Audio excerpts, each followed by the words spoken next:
Assalamu alaikum students. Today we have to discuss chapter number 11, right? That is organic chemistry.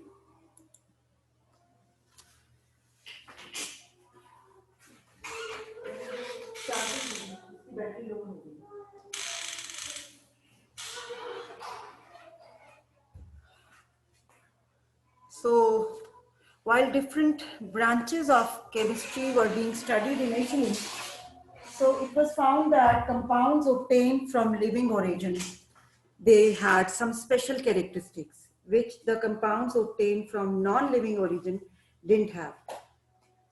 So those compounds were then named organic compounds. ठीक है? Although later on it was found कि organic compounds non living origin से भी यानी lab में भी synthesise हो सकते हैं, लेकिन इनिशियली यही कॉन्सेप्ट था कि organic compounds are found in living organisms only, right? Now they can be synthesize in laboratory as well. Modern concept इसका ये है. How can we define organic compounds? Compounds of carbon and hydrogen, that is hydrocarbons and their derivatives, they are called organic compounds. Hydrocarbons, carbon hydrogen के compound, किसी भी compound में आपको carbon और hydrogen नजर आएगा तो वो हाइड्रोकार्बन होगा और वो ऑर्गेनिक कंपाउंड होगा. एंड देयर डेरिवेटिव्स, डेरिवेटिव्स का क्या मतलब है? जो हाइड्रोकार्बन से कंपाउंड्स बनते हैं, they are derived from hydrocarbons. जो भी कंपाउंड हाइड्रोकार्बन से डिराइव होते हैं वो भी सब ऑर्गेनिक कंपाउंड होते हैं. फॉर एग्जाम्पल, आपको पता है मीथेन, 9th क्लास में पढ़ा था. मीथेन का क्या फॉर्मूला होता है? CH4, methane, right? Methane is an organic compound, ठीक है? और डेरिवेटिव ऑफ मीथेन CCl4. अब मीथेन में इज अ हाइड्रोकार्बन, कार्बन और हाइड्रोजन है, it is an organic compound. CCl4 is derived from methane. कैसे? इसके 4 हाइड्रोजन सब्स्टिट्यूट हो गए with 4 chlorine. So CCl4 is also an organic compound. It is derived from methane. ठीक है, सही? तो ये दोनों ही ऑर्गेनिक कंपाउंड है. ठीक, दोनों कार्बन के कंपाउंड्स ऑर्गेनिक कंपाउंड्स कहलाते हैं. ठीक है, अच्छा, ये तो हो गई एक एग्जाम्पल. अब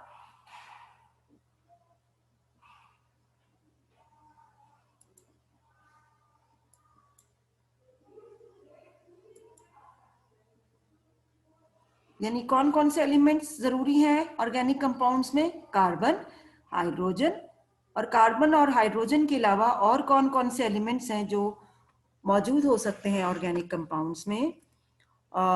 ऑक्सीजन सिंबल O, ठीक है, nitrogen symbol N, sulphur symbol S, and halogens like अभी आपको सामने क्लोरीन बनाया या bromine.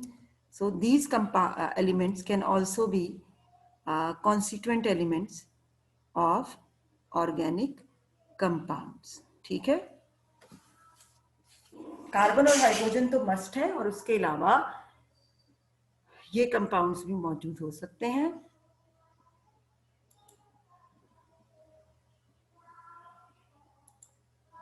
So organic compounds are compounds of carbon and hydrogen, hydrocarbons and their derivatives. ठीक है, अब what is the main constituent of organic compounds? It is carbon. Carbon आपको पता है, it's an element which is present in group 4. You need to know some concepts about carbon. You already know those concepts. Carbon की valency है 4. Carbon किस type का bond बनाता है? It forms a covalent bond, right? So whichever organic compound you'll be studying, carbon has to satisfy 4 valencies in its compounds. Second thing you need to know about carbon is it can form single, double or triple covalent bonds. ठीक है, सही? अच्छा, अब आ जाते हैं next concept, hydrocarbons. Hydrocarbons are compounds having carbon and hydrogen only, no other element. सिर्फ दो hydrocarbon में सिर्फ दो एलिमेंट्स मौजूद होंगे, carbon and hydrogen. Hydrocarbons are classified as saturated hydrocarbon and unsaturated hydrocarbon. What are saturated hydrocarbons? Those hydrocarbons in which all carbon-carbon bonds are single covalent bond. ठीक है, किस तरह के bonds होंगे? Single covalent bonds. They are called as saturated hydrocarbons. Whereas unsaturated hydrocarbons are those which have carbon double bond carbon or carbon triple bond carbon present in them. ठीक है. अच्छा, saturated hydrocarbons are also called alkanes, whereas unsaturated hydrocarbons, those which have double bond carbon are called alkene, and those which have carbon triple bond carbon are called alkynes. ठीक है. तो कैसे आप distinguish कर सकते हो? If you see all carbon-carbon bonds present in an alkane, in a compound are single bond, तो वो अल्केन होगा, सैचुरेटेड होगा. अगर आपको नजर आए कि कोई डबल बॉन्ड मौजूद है तो वो अनसैचुरेटेड होगा. ठीक है, या ट्रिपल बॉन्ड मौजूद है तो वो भी अनसैचुरेटेड होगा. For example,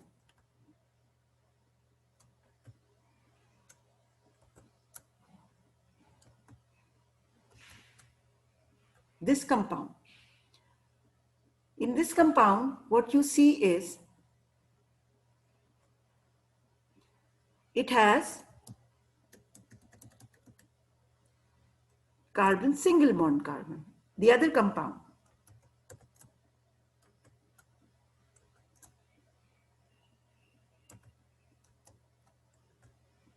this is the other compound.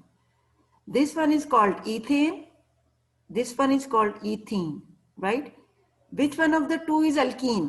Alkene is one which has double bond. So this is alkene. Which one of the two is alkane? The one which has carbon single bond carbon. So this is having carbon single bond carbon. So this is alkane, right? This is alkene and this is alkane, right?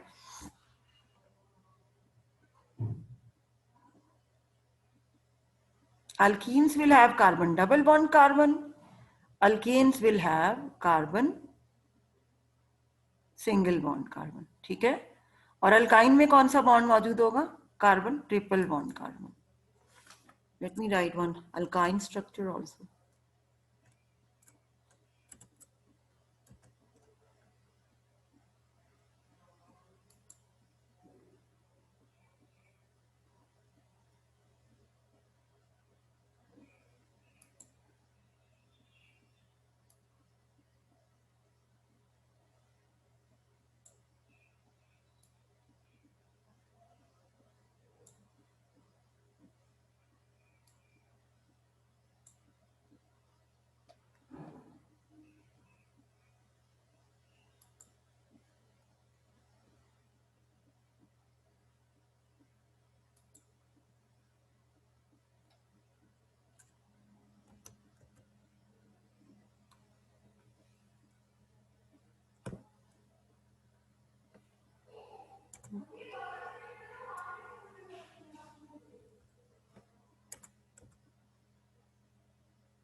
Anyways, alkyne will have carbon triple bond carbon in them. Okay.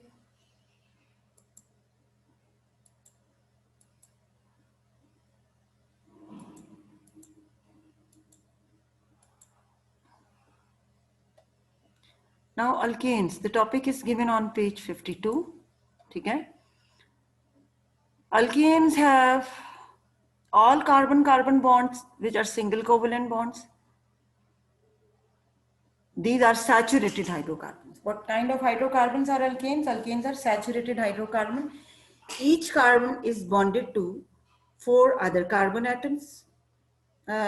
In fact, we shouldn't write 4 other carbon atoms. यहाँ पर 4 other atoms. Each carbon is bonded to 4 other atoms is enough. ठीक है?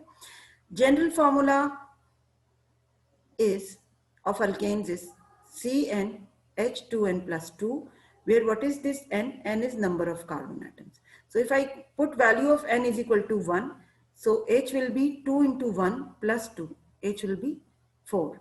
So CH4. This is called methane. ठीक है. इसी तरह अगर आप n की वैल्यू 2 रखते हैं तो H हो जाएगा 2 इंटू 2 4 प्लस 2 6. तो अगले अल्केन का क्या फॉर्मूला हो जाएगा? C2H6. राइट. Next you have to write down molecular formulas of first 10 alkanes. ठीक है. First 10 alkanes are methane, ethane, propane, butane, pentane, hexane, heptane, octane, nonane, decane. ठीक है. So what you need to do is you need to learn names of these first 10 alkanes. So repeat it with me right now. Methane, ethane, propane, butane, pentane, hexane, heptane, octane, nonane, decane. Repeat it again. Methane, ethane, propane, butane, pentane, hexane, heptane, octane, nonane, decane. Right. अच्छा, ये first 10 हैं जिनका आपको नाम याद होना चाहिए sequence में. नंबर ऑफ नाम अगर सीक्वेंस में याद होगा तो नंबर ऑफ कार्बन तो खुद याद हो जाएंगे. और नंबर ऑफ हाइड्रोजन आप फाइंड कर सकते हैं by putting the value in this CnH2n plus 2. अच्छा, मीथेन में n की वैल्यू 1 है, इथेन में 2 है, तो वो हो जाएगा 2 इंटू 2 प्लस 2 C2H6. प्रोपेन में है 3, n की वैल्यू 3 है, H हो जाएगा 3n 3 इंटू 2 प्लस 2, सो C3H8. ठीक. इसी तरह आपने butane, pentane, hexane, heptane, octane, नोनेन और डेकेन इन सब के मॉलिक्यूलर फार्मूलाज निकालने हैं. ये जो फार्मूलाज हमने लिखे हैं ये मॉलिक्यूलर फार्मूला कहलाते हैं. Why molecular formula? Because these formulas represent actual number of atoms of each type of element present in a compound. ठीक है. कितने एक्चुअल नंबर ऑफ कार्बन है और कितना एक्चुअल नंबर ऑफ हाइड्रोजन है, ये फॉर्मूला आपको ये बता रहा है. ठीक है. CH4 1 carbon 4 hydrogen, C2H6 2 carbon 6 hydrogen, C3H8 3 carbon 8 hydrogen atoms. ठीक है. So these formulas are representing total number of atoms of each element. So it is called as molecular formula. तो ये आपने पहले 10 alkanes के molecular formulas लिख लेने हैं. A formula that represents the actual number of atoms of each element in a compound is called molecular formula. अब आ जाइए structural formula पर. अच्छा, अगला जो हमने सीखना है, अब हमने ये सीख लिया कि पहले 10 अल्केन्स कौन से हैं, उनके नाम याद करने हैं आपने, उनके मॉलिक्यूलर फार्मूलाज लिखने हैं. अब हम उनका स्ट्रक्चरल फार्मूला लिखना शुरू करेंगे. ठीक है. अच्छा, अब ये जो फार्मूला यहाँ पर लिखा है ये आपको ये बता रहा है कि मीथेन में 1 कार्बन है, 4 हाइड्रोजन है, इथेन में 2 कार्बन है, 6 हाइड्रोजन है. लेकिन इस फॉर्मूला में ये आपको नहीं पता कि इन कार्बन और हाइड्रोजन की अरेंजमेंट क्या है. ठीक है. स्ट्रक्चरल फॉर्मूला क्या बताता है हमें? A formula that describes arrangement of atoms in a molecule is called structural formula. ठीक है. How to write down structural formula. ठीक है. स्ट्रक्चरल फॉर्मूला लिखने के लिए बेटा आप क्या करोगे कि आप सबसे पहले उस कंपाउंड में जितने भी कार्बन हैं वो लिख लोगे. जैसे मीथेन है तो मीथेन में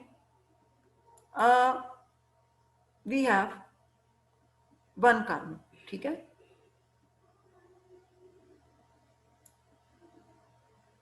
मीथेन में we have 1 carbon and we have 4 hydrogen. तो एक कार्बन के साथ हमने 4 बॉन्ड बना लिए पहले, और वो चारों क्या है? हाइड्रोजन है, तो वो हमने हाइड्रोजन यहाँ पर ऐड कर दिए. ठीक है. इसी तरह इथेन का फॉर्मूला लिखना है. तो सबसे पहले इथेन का मॉलिक्यूलर फॉर्मूला क्या है? इथेन का मॉलिक्यूलर फॉर्मूला है, let me right it's molecular formula है C2H6 2H6, ठीक है, ये है इसका मॉलिक्यूलर फॉर्मूला। 2 कार्बन है, मैंने 2 कार्बन बना लिए और दोनों कार्बन को एक दूसरे से बॉन्ड कर दिए, ठीक है। अब ये दोनों एक दूसरे के साथ बॉन्ड बनाने में एक वैलेंसी सेटिस्फाई कर रहे हैं। कार्बन की वैलेंसी कितनी है? 4। तो जो भी कंपाउंड ड्रॉ करोगे, each and every carbon should satisfy it's 4 valencies. अब दोनों ने एक एक जो अपनी वैलेंसी है वो यूज कर ली आपस में, ये बॉन्ड बनाकर। इसकी 3 वैलेंसीज फ्री है, मैंने 3 बॉन्ड्स और बना दी। इसी तरह इस कार्बन की 3 वैलेंसीज फ्री हैं, 3 बॉन्ड्स और बना दी, ठीक है, सही। अब वो इथेन का मॉलिक्यूलर फॉर्मूला क्या है? C2H6। तो अब वो जो चीजें मैंने इसके साथ लगानी है वो क्या है? 3 बॉन्ड्स के साथ यहाँ पर हाइड्रोजन, ठीक है। 3 वैलेंसीज इसने हाइड्रोजन के साथ यूज की और चौथी वैलेंसी कार्बन के साथ यूज की। इसी तरह इस कार्बन ने 3 वैलेंसीज हाइड्रोजन के साथ सेटिस्फाई की, चौथी वैलेंसी कार्बन के साथ सेटिस्फाई की, ठीक है। तो this is how you will write down structure of an organic compound. इसमें 2 कार्बन थे, मैंने पहले 2 कार्बन लिख दिए, फिर उसके बाद मैंने 2 कार्बन की एक एक वैलेंसी आपस में सेटिस्फाई की, 3 और बॉन्ड बना दिए और 3 बॉन्ड्स के साथ मैंने, since it is a hydrocarbon, तो मैंने हाइड्रोजन एटम्स लगा दिए, ठीक है, सही। अब आ जाओ प्रोपेन। प्रोपेन का molecular formula. So let me first write propane's molecular formula.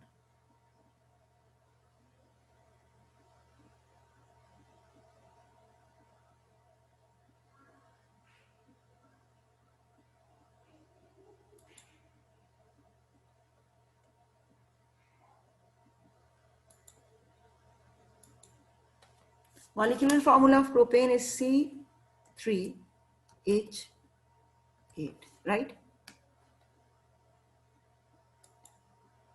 So how many carbon does it have? It has 3 carbon atoms and how many hydrogen? 8 hydrogen atoms. 3 carbon है। पहले सबसे पहला काम स्ट्रक्चर लिखने के लिए करोगे, वो तीनों कार्बन एटम्स लिख दिए। और क्योंकि अल्केन है ये, तो हर कार्बन के दरमियान एक एक बॉन्ड बना दिया, ठीक है, सिंगल कोवलेंट बॉन्ड ही होगा, ठीक है। उसके बाद अगला काम मुझे क्या करना है?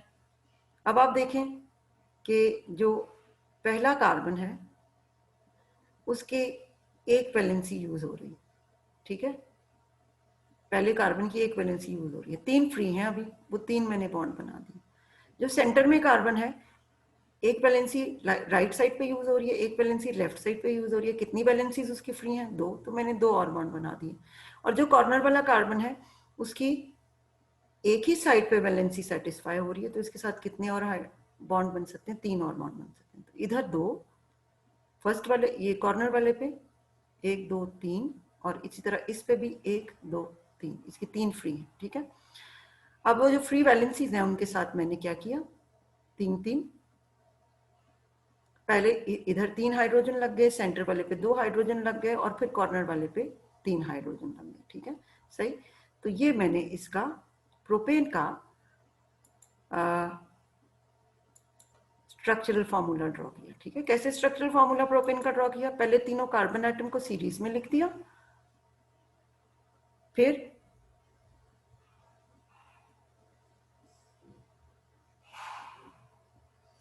उनके साथ जो भी फ्री वैलेंसीज हैं वो मेंशन कर दी, और उन फ्री वैलेंसीज के साथ हाइड्रोजन लगा दिए। अगर आप काउंट करोगे तो इसमें 3 कार्बन है और टोटल हाइड्रोजन कितने हैं? 1 2 3 4 5 6 7 8 हाइड्रोजन, ठीक है, सही। ये हो गया। अब आ जाते हैं towards condensed structural formula. A structural formula that uses established abbreviations. यहाँ पे variation की जगह you write down abbreviations that use established abbreviations for various groups in a chain, ठीक है। जैसे ये ऊपर आपके पास है, ये कार्बन और 3 हाइड्रोजन, इसकी जगह मैं लिख सकती हूँ CH3, ठीक है। इसी तरह ये कार्बन और 2 हाइड्रोजन, ठीक है, इसकी जगह मैं लिख सकती हूँ CH2। इसी तरह ये कार्बन और 3 हाइड्रोजन, इस ग्रुप की जगह मैं लिख सकती हूँ CH3, ठीक है, सही। तो दिस इज हाउ हम एब्रीविएशन लिख सकते हैं, ठीक। तो carbon and 2 hydrogen is written as CH2, carbon and 3 hydrogen is written as CH3. So for example ethane का structural formula है कार्बन कार्बन, इधर 3 हाइड्रोजन लगा दिए, इधर 3 हाइड्रोजन लगा दिए, ये इसका स्ट्रक्चरल फॉर्मूला है। अगर मैं इस C और 3 हाइड्रोजन को अलग अलग लिखने के बजाय मैं इसकी एब्रीविएशन लिख दूं CH3 एंड CH3, तो ये इसका कंडेंस फार्मूला हो जाएगा। और अगर मैं total number of carbon atoms और total number of hydrogen atoms लिख दूंगी तो वो इसका हो जाएगा मॉलिक्यूलर फार्मूला। ठीक है, सही।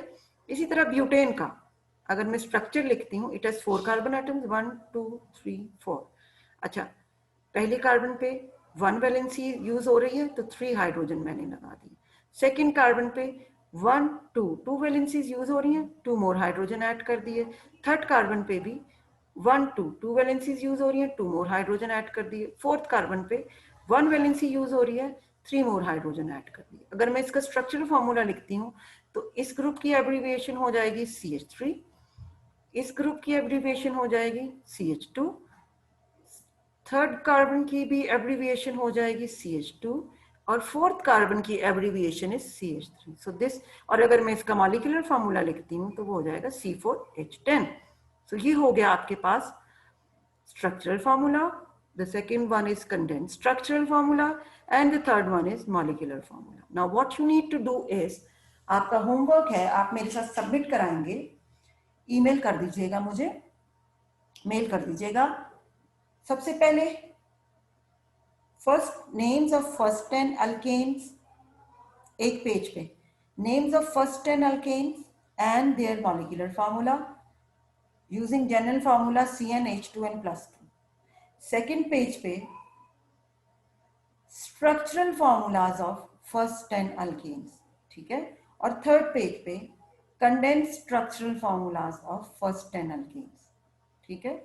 ये 3 काम आपने करने हैं और मेरे साथ आपने शेयर करना है।